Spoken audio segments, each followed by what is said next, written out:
Enquanto as medidas que poderiam combater o crime emperram em Brasília, famílias que sofrem com a violência contam apenas com a esperança de um futuro melhor. Estes rostos têm em comum a violência. São vítimas de balas perdidas, crime premeditado, tentativa de assalto. A maioria ficou no anonimato, num país onde o número de homicídios assusta. Foram 55.312 homicídios em 2005, segundo a Secretaria Nacional de Segurança Pública, uma taxa de 28,5 homicídios a cada 100 mil habitantes, uma das maiores do mundo. Nos países da Europa Ocidental, essas taxas são de 3 para cada 100 mil. Nos Estados Unidos, de 5 a 6 para a mesma proporção. É pela internet que Jorge Damos divulga casos de vítimas de homicídio. Depois de perder um filho baleado durante um assalto em São Paulo, há 7 anos, Damos passou a se dedicar à pesquisa da violência no país. Rodrigo tinha 20 anos e fazia faculdade de jornalismo. Eu acho que mudou para pior, porque falta presídio, falta legislação, falta Estado no lugar onde tem que estar, né? Porque o crime só ocupa o espaço quando o Estado não ocupa o espaço dele. Fumio passou pela mesma situação. Em 2001, o filho dela, Danilo, com 23 anos, estava numa lanchonete em Mogi das Cruzes, interior de São Paulo. 2 pessoas passaram de carro atirando. Danilo foi atingido na cabeça. As outras mães podem falar o seguinte, que eu imagino como é, não imagina não. De jeito nenhum, imagina só quem passou. A perda de Elizabeth foi ainda mais prematura. Geórgio Renan tinha 10 anos quando levou um tiro de espingarda na casa de um amigo que manuseava a arma.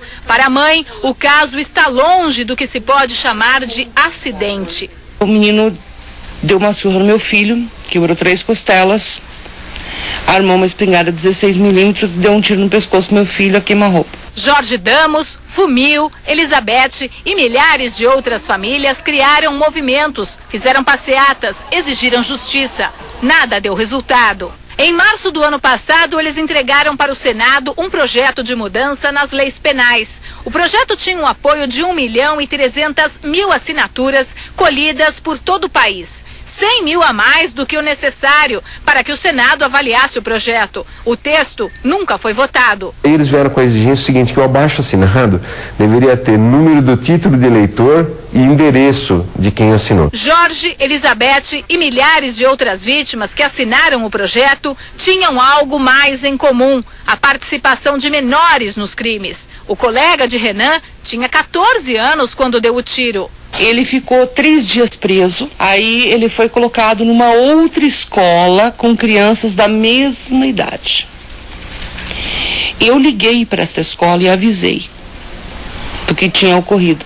E eu fui advertida a não fazer mais isso. Mais uma vez a impunidade ganhando espaço e fazendo com que a criminalidade cresça. Dos 3 assaltantes que participaram do assalto a Rodrigo, um era menor. Foi ele quem puxou o gatilho. Ficou detido por 1 ano e foi solto. Quanto vale uma vida? 1 ano e 8 meses de FEBEM? O projeto apresentado ao Congresso pedia também a redução da maioridade penal, tema que até hoje não foi votado. Para este advogado do Conselho Estadual dos Direitos da Pessoa Humana, reduzir a maioridade penal ou aumentar a pena para o menor criminoso não resolve o problema. É a questão da falta de políticas públicas ali, não é cumprido. O que deveria fazer é uma falha do Estado, uma ausência do Estado em relação à criança ou adolescente.